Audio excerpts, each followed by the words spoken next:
Welcome to the Positive Sports Podcast. I'll be your host this afternoon. My brother is alongside me today. I really screwed that up. I don't usually say it that way, but I just saw you and I couldn't stop thinking about you, Alex. Alongside me today is my brother, Alex. Alex, how you doing? I'm doing great. I know you can't resist this handsome face. I understand. And in case you guys are not watching, alongside of me is my brother, Ed Montana, at eMontana21 on Twitter, damn it. What's up, people? What's up, Ed? Hey, man, nothing much. Hey, look, we've been complaining about COVID for a long time, right? Since the middle of March. Yeah. I finally found a positive about COVID. I found a positive in 2020. You want to hear it? Let's hear it. Dude, with these condensed schedules and sports coming back, if you're a true sports junkie like me, it's almost 24/7, right? Sports start at 11 in the morning because they start at noon on the East Coast. So for me, they start at 11 in the morning. They go till midnight every night. I am getting bombarded with baseball games, basketball games, hockey games. Of course, I partake of some soccer from Europe. I'm in heaven. Yep. I'm working in my office with the TV in the background, constantly have a game on as opposed to reruns of Friends. I think that this is the moment we've been waiting for, right? This is the moment we've been waiting for, right? Absolutely. We can put away the old VHS cassette tapes, right? We don't have to watch 1974 World Series. That was a good one. I don't know. I don't know who played. Probably the Yankees, right? No, the Yankees and the Dodgers. 74, I think, was the Red Sox and the Reds. Okay, well. I think that was a Carlton Fisk waving the home run thing. Well, that's the advantage of age that you have on me. But this is the moment we've been waiting for. Baseball, basketball, hockey. I didn't realize hockey's going on till like 11:30 at night. Is that right? Oh yeah, it's all day. Yeah, I'm not watching any hockey, but I didn't realize that part. So it's really 12 hours of nonstop sports. So it's been fucking awesome for me. I think it's awesome that the NBA has the feel of March Madness because the games are starting at noon. Yeah. Even during the week, the games are starting really early. So it's really has that March Madness feel. The fact that it's only 8 games. The games so far have been pretty competitive, which is what you get in March Madness. Yeah. And I don't know if that's what the NBA was going for, but if they were going for something like that, I think they've succeeded in like the first 4 days of basketball. So that's been pretty exciting. It's been great. It's been good stuff. Just to go back, 1974 was actually the Oakland A's defeating the Los Angeles Dodgers 4-1 in the World Series. The World Series I was referring to was 1975. So I was off by a year. You were close. I was close. Yeah, it has been fantastic. It's, baseball, obviously, it's kind of in regular season mode. So we're getting bombarded with a lot of games. And just by the nature of the way baseball is, right, where you could have a number 4 starter going up against a number 5 starter on another team, 2 guys that you don't really know. You can have games that feel kind of meaningless. But with basketball and hockey, because of the condensed nature of things, because they're really coming down the home stretch, even though they're they're starting, it feels like they're immediately in late season mode, playoff push mode, which has made it a lot of fun. The games have been very good. In hockey especially, it's been hard to pick them, right? Like, for guys that like to gamble, the favorites don't always win. And in hockey, it's been that way forever, but especially this time, it seems very up in the air. It's a flip of the coin who's going to win what game. But it's a lot of fun to watch, and they're straight into series, so it's all series. They're not playing out the last little bit of their regular season. They went straight into playoff series for seeding and whatnot, and so it's good stuff from the jump. Now, unfortunately, with baseball's in a little bit of trouble. We could be in some jeopardy here with baseball. So last week when we did this episode, we talked about the outbreak on the Marlins. It ended up being a total of, I think it was 21 total positive tests between players and staff. Most of those were players. So it didn't look good. And then, obviously the Phillies, because they played in Philadelphia against the Phillies, they also got kind of put on the shelf for the week. And then towards the end of the week, we found out that there was a smaller outbreak with the St. Louis Cardinals, which caused them to suspend the series with them and the Brewers this weekend. Are we going to make it through 60 games? Are we going to make it through 66 days of this Major League Baseball season, Alex? What do you think? I think we are. Now I think we are. Now that this happened, it's obvious the Marlins were not following protocol. Look, I'm going to say this real quick. I've been a big fan of bashing Mr. Rob Manfred, and I probably will always side against him. But to his defense, if Rob Manfred has to put something in black and white for these players, for these adults, for these coaches, for these managers to follow and realize what's going on, I mean, you want to play baseball or not? If not, you opt out. If you want to play baseball, then at this point, being a professional, anything, an adult, you already know what you have to do. Just stay your ass in and, just follow the rules that everyone else has. Okay. Like, I don't feel like Rob Manfred needs to put this in black and white. Well, here's the thing. What you need to do and not to do. Here's the thing, Alex. He has put it in black and white. The players and the teams and ownership came up with a 113-page operations manual for this season. To go over all of the things that were going to be different and all the things that they needed to do differently. Surely at some point in there, it said, wear your mask and practice social distancing even when you're not at the ballpark. For crying out loud. From my understanding, from the little bit I've heard here and there, is the Marlins treated their road trip to Philadelphia just like a road trip to Philadelphia in 2019. They went out, they had a good time. They think some of these cats think that just because they're playing baseball, everything's back to normal. No, it's not. Case in point, look in the stands. There's nobody out there. There's a reason for that. These are not normal times. You can't behave the way you behaved in 2019. Now, the Marlins are a very young team. Yes. Do you blame Derek Jeter and Don Mattingly, right? Don Mattingly being the manager. Would you place the blame on him a little more than the players, or is it just equal both ways? Ultimately, I put the responsibility on the players because they're the ones that have a job. They're the ones that have been given this 113-page operations manual. They're the ones, it's their livelihood, right? I mean, sure, it affects Mattingly and Jeter and management. But at the end of the day, we got to take accountability for ourselves. And I just don't understand. I do understand. I understand why it happened.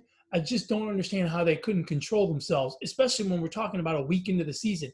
I could understand it if it's now mid-September and you're, 15 games out and you're like, well, I'm tired of this shit. We suck. We're not going to make the playoffs. I'm going to go out and party a little bit. But it was the first freaking weekend of the year. Yeah.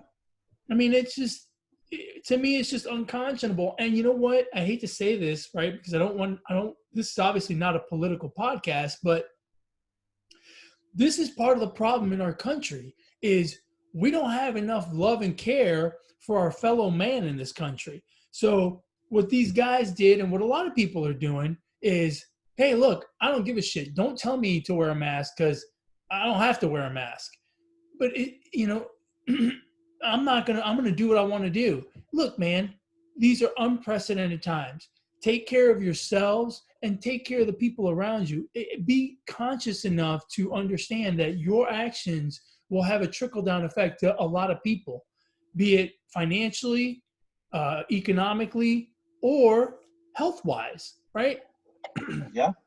I mean, you mean to tell me that these guys That on the Marlins, yeah, they're young. You mean to tell me that they don't have any people who are higher health risk in their lives? They don't have anyone in their family with diabetes. They don't have anyone in their family with immune deficiency disorders. They don't have any elderly people in their family. I mean, it's we're talking about common sense here. So no, I don't blame Jeter and I don't blame Mattingly.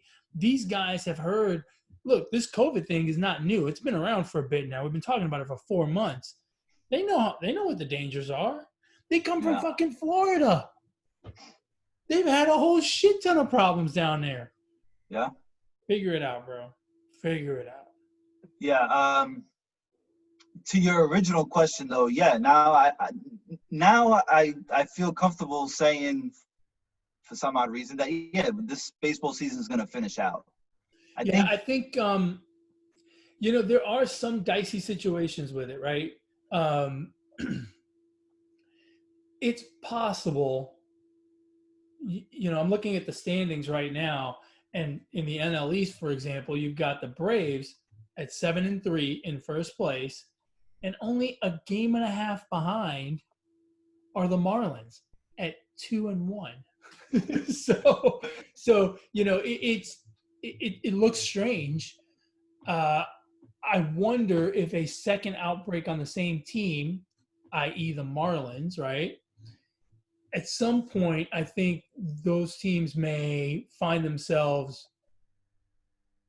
shut down, for lack of a better word. And then what do you do with the games in which they were involved, right? Do you give everybody a win in those games, including the Phillies, the series that they lost, right? Do you give the Phillies, do you put them at 3-0? Right? That's the scary part.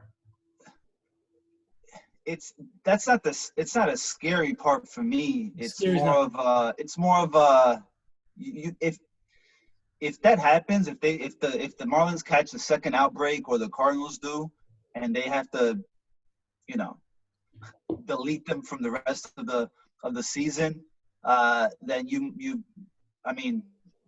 place a big black bold asterisk behind next to the season, because it's just not. Yeah. Honestly, if that happens, I don't know that I'll care as much, because I don't like the idea of giving the rest of their schedule, the other teams, an automatic win. I don't know what the fix would be to I don't know. But you might as well place an asterisk next to the season and call it a day. I guess you can't really give them wins, but if you take them off of their schedule, right, then you're going to have teams in the NL East and the AL East play less games than the teams in the Central and West, and then you're looking at wild card implications. Right. Yeah. I mean, that's what I'm saying. You might as well place an asterisk. Okay, no. Here's a solution, right? As always, you have a problem, I have a solution, right? What is it? Here's my solution. Hit me up, MLB, at eMontana21. Email the show, positivesports10@gmail.com, positivesports10@gmail.com. Hit me up. If there's another outbreak on the Marlins, you take the entire roster and turn it over. There are 25 minor leaguers out there that would happily jump on a plane and go to Miami for the next 2 months and play baseball. And look, they're going to be minor leaguers. And if they end up going 5-55, so be it. So be it, right? It'd be the same thing as if those sick Marlins had played, right? They would probably go 5-55 too, because they'd be running a fever. Look, what do you do when you get ravaged by injuries and have to put a bunch of guys on the IL? You call guys up from the minors. Do that to the Marlins. The only thing do not rain on my solution. No, I mean, I have to present all the ideas, okay? Tell me. Look, Your only job on this podcast is to say, Ed, that's a great solution. MLB, hit him up. Well, that is a great solution. I Thank agree. you. But there's always a but. I have to be the one to, Look, we're not at a invoke strip the joint. but. We're not at a strip joint. There doesn't have to be a but. No, I think that's a good idea, and I think that would be awesome for the minor leaguers. The only thing is, then you have to those guys have to quarantine for 14 days or 10 days or whatever, right? Like Ooh. if they go, the minor leaguers, right? Why? Because they're all scattered. Oh, Because that's protocol, right? Like especially in Florida, right? If they're gonna go to Florida, then I'm assuming they have to quarantine for a while, 10 days, 7 days. So I mean, it could work. It could work. Maybe they get ahead of the plan and say, hey, grab 26 minor leaguers ahead of time, pay them a per diem just for going at least, right? That way they get paid. Hold on. Don't they already have a player pool? My understanding is that they had a player pool that they could draw from. Right, but those players might be sitting at their homes in Nebraska and Wisconsin and all that, no? So that's what I'm saying. They would have to travel to that's the part I don't know. But if they're all if the player pools are staying at home so for example, the Marlins, right? They have their 30-man roster go up to Philadelphia to play. Their player pool of another 20 guys or however many it is stays in Miami and is acting like they're getting ready to play, right? They practice, they stay, they don't go to the beach and do all that crazy stuff. Maybe? I mean, it could work. I mean, but I don't know, man. I really hope it doesn't come down to that because the season already feels kind of fluky. Weird. Even though not really, and if they do that, I'm not gonna like that at all, man. That's gonna be whack. It is the weirdest of weird seasons, isn't it? We had our first 7-inning doubleheader yesterday between the Reds and the Tigers. Oh man, I missed that. Yeah. I didn't even notice that. Yeah, that was the first series to go 7 innings, doubleheaders. Look, I think the 7-inning doubleheader is pretty cool. It's not fair exactly, right? If your bullpen sucks, that's 2 less innings that you got to get them out there. Yeah. I mean, think about it. If you're the Nationals and Scherzer's on the mound for one of those games, man, you got that game pretty much locked up, right? Garrett Cole, you got that game locked up. Jacob deGrom, you got that game locked up. I don't know about that. I mean, all you got to do is go out and score a couple runs. Well, that's a problem when deGrom's on the mound. That is a problem. But you get my point, right? Oh, yeah. It drastically changes the game from a competitive standpoint. I mean, think about how much better the Nationals would be if all the games were – if they just played 7-inning doubleheaders because their bullpen's trash, right? Right. So it's just – it's all kinds of weird. There's nothing normal about this season other than the actual, balls, and she's still 4 balls is a walk, 3 strikes is a strikeout. I mean, those are the only normal. Yeah. Everything else is just kind of really, really oddballish. I hope that we don't have any more outbreaks. How's that for being Captain Obvious? I don't think we will. I think players are starting to realize that, or seeing what it's done to the Marlins and the Phillies. I think they're like, man, this sucks. We can't do that. We just got to buckle down and worry about baseball. Now, I do think we'll have players opt out along the way, kind of like how Lorenzo Cain opted out over the weekend. And how Yoenis Cespedes opted out over the weekend. Yeah, he probably realized what team he's playing on in 2020, and he probably just wanted to opt out of that. Really strange situation for him, right? Because he's in a walk year, right? So he's a free agent at the end of the year. And he's been injured for the most part for the last 2 seasons. So you would have thought, I mean, he already started the season. You would have thought he would want to, do something to get that next contract, show off, so to speak, in a 60 That's the problem. in a Well, 60 that's the in a 60-game season. That's ideal, right? All you got to do is get hot for a little while, and you could really have some gaudy numbers and say, look, this is the Yoenis you're going to get. And apparently he wasn't giving any indication that he was concerned about COVID or anything like that. So the whole situation with him is kind of strange. Well, the only thing he was showing off through 8-9 games that he's played was a 180 batting average. So he wasn't really doing jack shit. But obviously wasn't the issue because he's walking away with 600,000 as opposed to 6 million, right? That's a big difference. So money's not an issue there. Maybe he has something personal going on, or or he just didn't feel like playing. And I won't be surprised if that was the case. He just didn't feel like playing. I think he proved that he's healthy.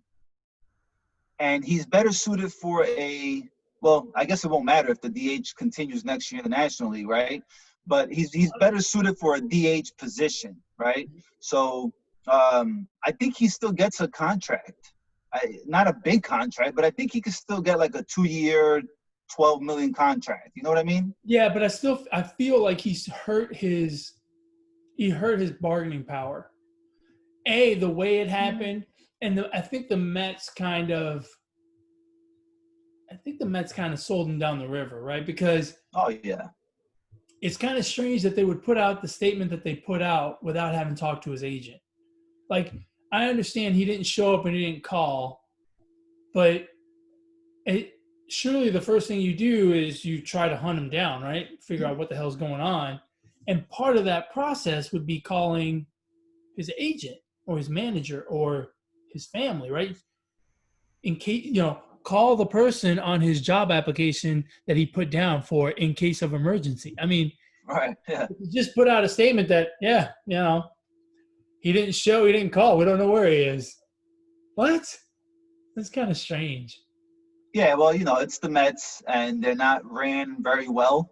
So that part doesn't surprise me, and I really wouldn't be surprised if I'm not surprised that the Mets kind of sold him out like that because it's really kind of it feels like they did it on purpose. I don't. That doesn't feel like one of those things where, we're just not run well and we don't know what to do. You know what I mean? That feels like they did it on purpose.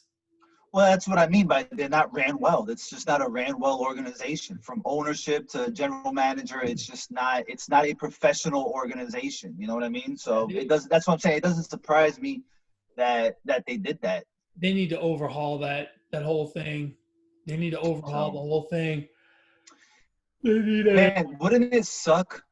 Aaron Judge has hit 5 home runs in 6 games? Six home runs in 6 home runs in the last 5 games. And the Yankees are 7-1, 6-1. That would suck if they would end the season, right? If they would have to just call the season off after starting like that. I would laugh at the Yankees and at Aaron Judge, but that would suck. Dude, that ball he hit last night, the second one in the 8th inning to put him ahead, I mean, he absolutely crushed that thing. 400. He's got to be on the juice. A lot of times when they give you the number of feet, I think it's bullshit. I think they put whatever number they want, really. But when they said 468 for that one last night, I believe them. It was far. Yeah, he looks to be healthy. He's fucking crushing baseballs. Yeah, I would definitely test him. He needs to be tested today. Before today's game versus the Phillies, test his ass. For COVID or for steroids? Steroids, come on. COVID doesn't make you do that shit. COVID makes you hit like the Mets are, okay? Hey, maybe the Mets have COVID. Maybe. How many runs did they score this weekend? 2? Some shit like that. They can't. Yeah, they can't hit with runners in scoring position. I know. I saw a stat. They were 0 for 8 with runners in scoring position, and it was the third or fourth inning. Yeah, they've ended games like 1 for 15, 1 for 10. Uh, they left the same number of runners on base as they had hits in a game that they lost against the Red Sox, which was 15. Oh my! They had 15 hits, left 15 runners on base. They lost the game. So Yeah, well, that's what happens. that'll do it in. Yeah. Good grief, that's amazing. Yeah, they You know, got the one team that's been a surprise so far has been the Padres. They're fucking scoring runs, and I mean, they're just, an exciting young baseball team. They are. They're hitting the crap out of the ball. They're doing it mostly with the sticks. Yeah. Now, they cooled off a little bit over the weekend. They started off hot, but then again, they got to play the Giants to start. So they cooled off a little bit, but they look good. You know, that NL West actually looks like fun. Colorado's 6-2, the Dodgers are 7-3, the Padres are 6-4. Heck, even the Giants are right there at 5-5. See, and we thought it was going to be a boring division. Yeah, isn't that something? Well, you did, not me. Yeah, I thought that was a waste of time, to be honest. What else from the first full week of baseball? Oh, we had a rematch of the 2017 World Series, and things got dicey. Now, here's the thing. We've seen the Instagram videos from Joe Kelly, right? He broke a window. Remember he was throwing that Instagram video of him throwing into that huge net, and he missed it and broke a window in his house? The guy obviously has control issues. Right. So I don't understand why everyone's getting all excited about him throwing a couple of balls at someone's head. They got away from him. It happens. Yeah, especially when they're curveballs, right? Yeah. Look, I think the Astros made a little bit more of it than was really there. And Joe Kelly, for his part, he didn't help by, John at Correa after he struck him out. Correa had the best comment to him. He's like, why don't you try throwing a fucking fastball? I would have been like, well, don't swing at the fucking dirty curveball. Yeah, don't swing at the dirty curveball. I mean, look, yeah, I think the Astros blew it up a little, kind of made a big deal out of it. But look, but I also think that Joe Kelly is Joe Kelly. And if we look at his track record when he's played against the Yankees, look, he knows what he's doing out there, okay? I mean, it's not just one pitch that got away. It's a few that got away, not only to Correa, but to Gurriel. So well, hold on. I got a problem with the one to Gurriel. Because but hold on. No. But my point is that it's not just one pitch that almost hit an Astros batter. Whether it got away or not, it wasn't just one pitch. It was like 3 pitches. So right. Joe Kelly, and again, Joe Kelly has a record of, being that kind of guy, okay? Like, I mean, we know what kind of rivalry the Red Sox and Yankees had, and he damn well knows what he was doing on that mound against the Yankees that one time. So, Here, hold on. This is where I have a problem. You just mentioned the Gurriel pitch, and that, to me, that comment is Astros narrative, because that pitch to Gurriel wasn't even close. And it was a curveball. It broke perfectly. I mean, and Gurriel acted like it was at his head, and it wasn't. First of all, it was never that high. Second of all, it was never that far inside. So that's why I say I think a lot of this is Astros narrative. You know what I mean? Yes, Joe Kelly is Joe Kelly, and I'm sure, he's a bit of a badass and whatnot, with the funky glasses. But I think most of this is Astros narrative. And I don't completely blame them for it, because I don't think that they were putting it out there just because of Joe Kelly. I think they were putting it out there for Joe Kelly, for the Yankees, for the Red Sox, for the Indians, for everyone that they're going to face this year, that's why they put it out there, because they want to temper everyone else, or they want to put MLB on notice that, hey, watch these guys, they're all trying to hit us. You know what I mean? I think that's what the Astros are trying to do, which look, they're playing the system, right?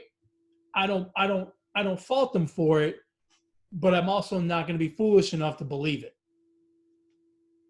Yeah, I mean, we had to know that this was coming. It's going to happen maybe again this year, maybe not because of the teams they play. But next year, certainly, like I said plenty of times, teams are not going to forget.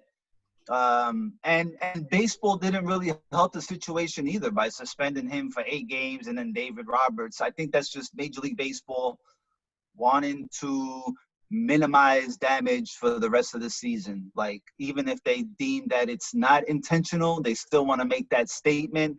And, you know, they granted the Astros some leniency throughout this whole cheating scandal shit. So they're protecting the Astros even more.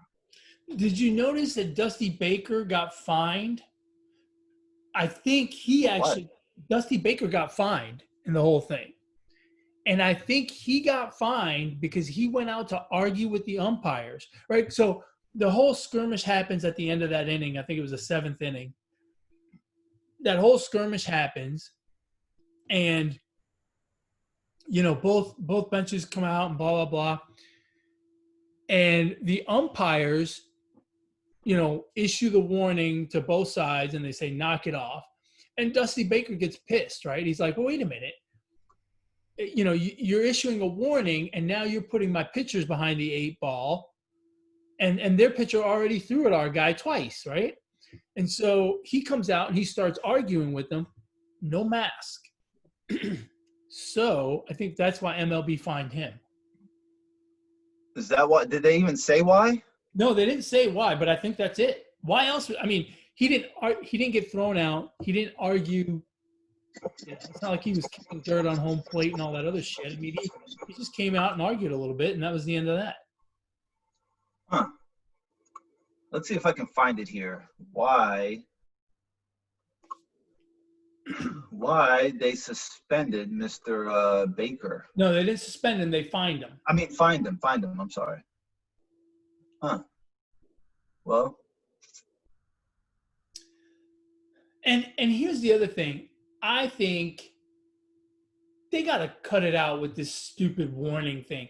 Either you issue the warning before the game starts, or you don't issue it at all, and you just start tossing people left and right.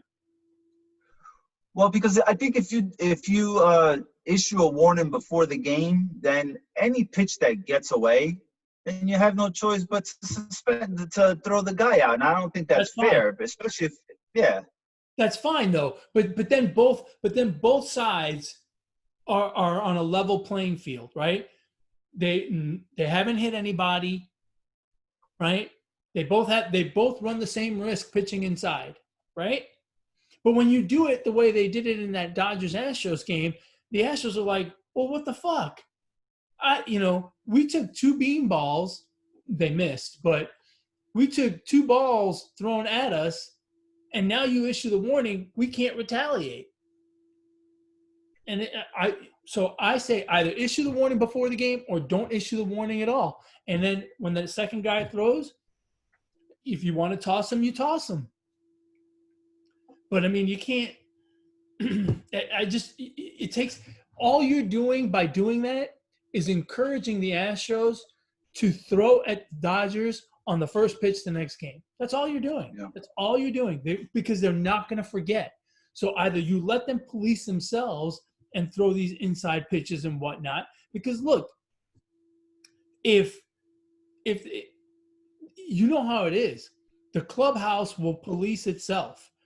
If Bellinger and Turner and Seager and all those guys are like, look, the Astros are going to hit us, so just cut it out. Let's just play. Let's just beat them. How about we get back? How about we get even that way? Then it'll take care of itself, right? So otherwise, all they're doing by issuing warnings like that in the middle of the game is they're ensuring that the Astros will do it at some point down the line. And If I was teams, quite frankly, if I'm the Astros, I throw the first beanball. mhm. If I'm teams playing the Astros, I don't even beat them. What I do is you got to run on first, and there's a ground ball, and they go to second base. You slide fucking hard, especially if it's Carrera, the recipient of that ground ball, right, or the throw from the ground ball. Just slide hard. You're not gonna get thrown out. You're just gonna get called out probably, and Right? maybe fined, but you won't get suspended. I don't think. No, and it's Or you could just pull a fucking Albert Bell, what Albert Bell did to Fernando Vina that one season in that one game. Remember when Bell's running from first to second and he just fucking elbows Fernando Vina? Got away with murder.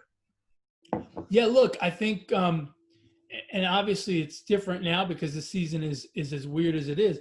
But I think in a regular season, if you go out there and no gimmies for the Astros, you play them hard on every ground ball, you play them hard all the time, that stuff starts to wear on a team. And I think that would be the more appropriate punishment, so to speak. Yeah. Anyway. So yeah, I guess. I'm sorry, go ahead. I guess since Baker came within 6 feet of the umpire and left his position to argue, that's why he got fined, according to the manual. No mask. Well, it doesn't say anything about it, no mask, but I'm sure that has something to do with it too. Right, because the guy from the Pirates didn't get any fine, and he came closer than 6 feet, but he had a mask on. Did he put his mask on before he went out to argue? Personally, I think the umpire should also get fined because the umpire didn't put on his mask like the umpire did in the Pittsburgh fiasco. Huh. So, just one man's opinion. Moving on, the NBA is back. And look, hats off to the NBA. They're doing things right. The bubble is working, aside from the one idiot that decided he had to go have chicken wings at the strip joint, which is still one of the most disgusting things I've ever heard of. But the bubble is working. No positive tests. They started up their season here late last week. Went through the weekend. The games have been fantastic. The fact that there's only 8 games to get you into the playoffs, has everybody kind of really ramped up and whatnot. This is fun. I like it. This is great. What do you think? Oh, yeah, I'm all for it, especially because it's competitive basketball. We're not watching the fucking Knicks play against the Milwaukee Bucks and watch the Bucks win by 30 points and Yoenis score 50 points. So we got, everybody is a playoff team here, right? Or on the verge of making the playoffs. So we're getting good competitive basketball. I think it's really good for the sport of basketball because, it tends to kind of water down through points of the season. So this is a good momentum for the NBA going into the actual playoff series, right? Once the playoffs start, I think this is really good. This is kind of like this is a $30 appetizer at some fancy steakhouse. Seriously, this is the good stuff here. So it's great. I just want to see some quality basketball. You know what I mean? And I think that there's some.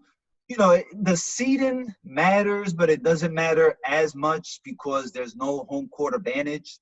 It's just matchups and how you look at them. And if you look at the East, I mean, you got, from the 3 to the 6 seed, there could be some changes there. Those can easily flip flop. I don't think they will that flip flop that much, but they can. And so, those teams, how those teams play matters and how they finish the season matters, So I've been loving it so far. Good stuff. Yeah, it's been great. The one thing that I have not, it's not that I don't like it, it's just that I kind of don't understand it. We've had 4 months to figure out what uniforms to wear. And somehow no one in the Milwaukee Bucks organization has figured out that Cream City is not a good look right now for a multitude of reasons. Here's my question, Alex. When you think of Milwaukee, do you think of cream? I personally would have went with like Cheese City, maybe. Beer City? I mean, Brew City. Yeah, brewskis. I don't understand it. And look, you know, in today's climate, you got Black Lives Matter on the floor of the arena, and you've got a team with a T-shirt with a jersey that has Cream City on it. That doesn't sound right. And then on top of that, what is your biggest demographic watching basketball? Males 25 to 45. Cream City ain't going to have the same connotation. It ain't going to sound right to them. I mean, I think it's just terrible. I don't understand it. I don't know. I've never thought of Milwaukee as the Cream City. I've always thought about it in terms of cheese and beer. I just don't get it. Yeah, I don't get that either. And they probably shouldn't wear those jerseys anymore, being the fact that they lost to the Rockets. So that jersey is not working for them. Yeah, I mean, well, the Rockets are the Rockets are an interesting case all the way around. I mean, I don't know what we're going to get from them. I don't think they're good enough to go very far in the playoffs, but I do think they're good enough to make it extremely difficult for anyone that they play. Bucks, Lakers, Clippers, I don't care who it is. I don't see them making the finals, but man, are they going to be a pain in the ass for anyone. Right now, they're the 4 seed right now. They would play the Jazz, which total pain in the ass for the Jazz. Then, being the 4 seed, they would play the 1 seed, which would be the Lakers. Total pain in the ass for the Lakers. I mean, it's no one wants to play those guys. Yeah, I wouldn't want to play them either. But I think they're going to be a tough out. They're going to be a tough out. But the issue with them is going to be height and shooting 63s a game. I mean, I don't think that's going to win them. Surprisingly, their defense has gotten a lot better. Harden's defense has gotten a lot better, but I don't see, the height issue is going to be big because you saw last night, Brook Lopez was going off last night. Yeah. And so that's going to be an issue when they got to play, teams like Denver, who's got Jokic, or even Utah, because Utah's got Gobert, Right. or if they got to play the Lakers, they got to play Anthony Davis. So height is going to be an issue for them. And if they go cold from 3-point land, that's a recipe for disaster. Did you see Denver at one point had a lineup out there with no one under 6'10" on the floor? Jokic was the point guard. Wow. That's a lot of height. Yeah, that's a lot of, and see that'll be a problem for the Jazz. I mean for the Rockets, I think. Yeah, on defense, but then on offense, you got to chase those guys around. That's tough for those big guys. So when we started this thing, the Nets were the 8 seed. The Nets or the Magic. I think the Magic were actually the 8 seed. Yeah. They're both still in. The only one who's got a chance to catch them are the Wizards, and they're 7 games back. Do they have a chance? They have a chance because they're going to have to play the number 8 seed for that play-in game. So the way I see it is the Nets are going to be the 8 seed. I think Orlando's a very overlooked team here. They have a really easy schedule to start off. Mm-hmm. And if I remember correctly, 3 of their 4 games were pretty easy. They've already won 2 of them. So I think they stay the 7 seed. The Nets are going to have to play the Washington Wizards again for that play-in game. Oof. Which I think they can beat again. I don't think they shouldn't really have a problem. They struggled yesterday versus the Wizards. I don't think they should have a problem beating the Wizards. Okay. That's the playing game there. In the West, Memphis is going to be in that playing game. Well, Memphis is the 8 seed right now. Then you got San Antonio, Portland, New Orleans, Sacramento, Phoenix. Phoenix is only 4 games out. So, I mean, granted, they're going to need a miracle to get all the way up to that 9 spot. Well, not really. They're only 2 games out, 2 games behind the Spurs for that Remember, 9 spot for the play-in yeah. game. So everyone's got a piece of it. I think the Grizzlies hold on.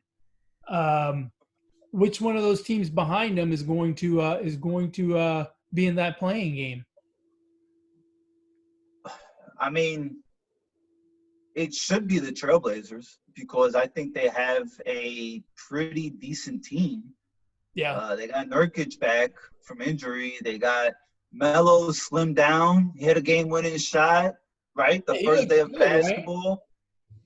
Right? They got Lillard. They got McCollum. I mean, I don't know how yesterday they're playing the Celtics, and they got those 3 guys on the floor, and they don't draw up a play for one of them to, get the ball and tie the game with the 3. Yeah. That part I didn't understand. So, I mean, looking at it, I think Portland should be in that playing game. I agree with you. I think it will be Portland. The Pelicans are good, but with this minutes restriction on Zion, they're not going to be good enough. What do you think about? I don't understand why they're doing the minutes restrictions unless they think he's out of shape from the layoff from COVID. It could be. It could very well be. But I mean that's kind of weird all the way around, right? Yeah, I don't know what the deal is with them, but I mean, even if they would, I mean, they're not going anywhere. Even if they made the playoffs, they'll be out in the fucking first round. Yeah, no, they're a team of the future. If anything, they're not ready to make a serious run. They're not, they're just trying to make the playoffs and get good experience, I think, at this point. Do you think the NBA at some point shortens the season going forward? The current season? No, the going forward, like next season. You think?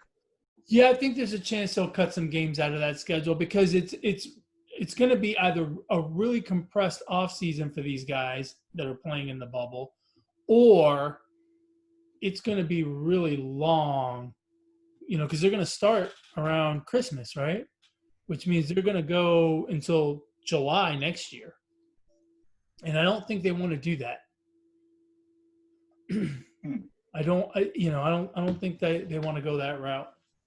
I almost think they should figure out a way to, like, if they cut the season, right, because they play 82 games now.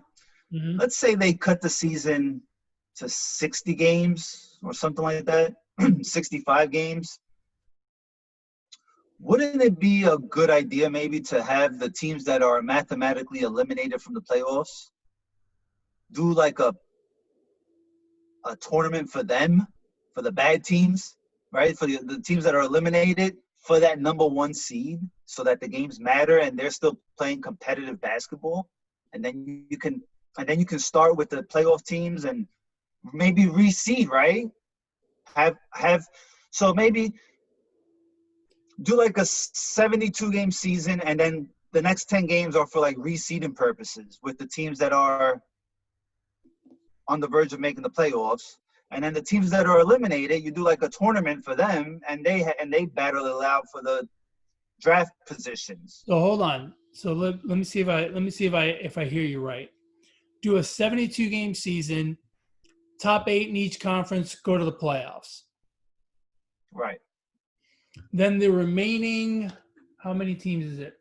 1, 2, 7. 3, 4, 5, 6, 7. So the remaining 14 teams play in a tournament style, which will work out to about 10 games, right? Right. Best of 3 series, right? And the winner gets the number 1 pick. The loser of that tournament gets the 2 seed. Right. And then the 3 and the 4 you do based on record. 5 through 8 you do based off of record, and then whatever the other one is. So 9 through 14 you do based on record. I like it. I like that idea. Because then you keep it competitive throughout, most of the season or towards the end of the season, right? Right. And think about it now. And then a team that just missed the playoffs could get the number one seed. So a team that just missed the playoffs, instead of relying on the lottery, for fuck's sake, Ping pong balls. it's in their own hands to go out and try to get. So those guys, think about how cool that would be, though, right? Like, go back to 1985 or whatever when Ewing was the number one pick, right? Though the Knicks, in your scenario, the Knicks would have played those last 10 games trying to win that tournament, knowing very well that one of their guys is going to get replaced. Yeah? Then you could have some sabotage going on. You know, you can make it – it can become like a docudrama. That's right. We're all for the drama. No, I like that. I like your idea, though. I like that. I mean, I've always thought the whole tanking is obviously terrible. Yes. And the whole lottery thing, you get lucky to get the number one pick. That seems kind of dumb to me.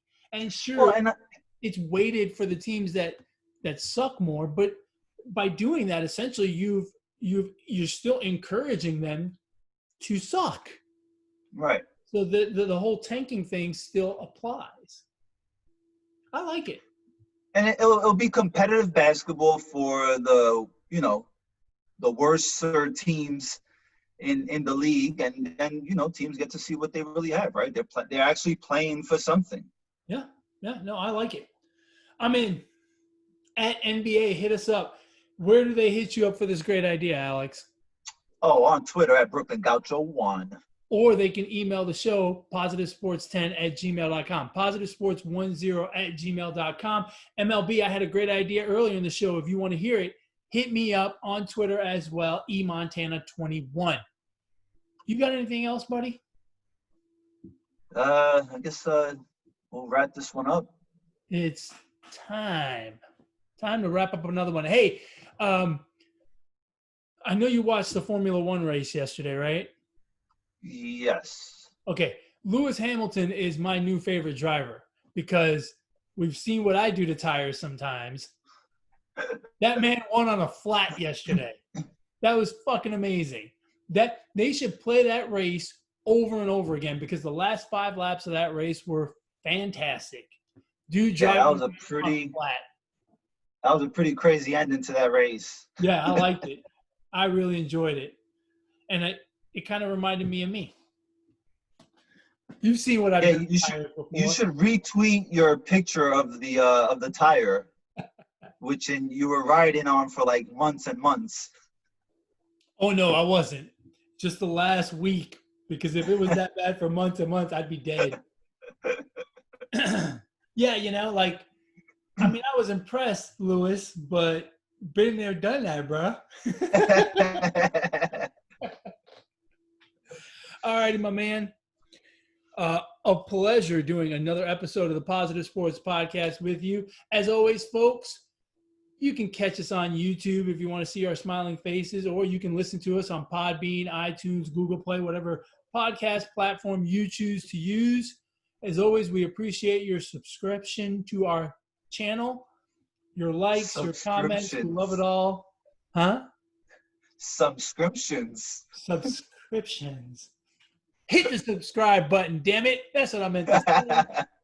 That's what I really want. As always, folks, ignore the negativity. Be the positivity. Peace.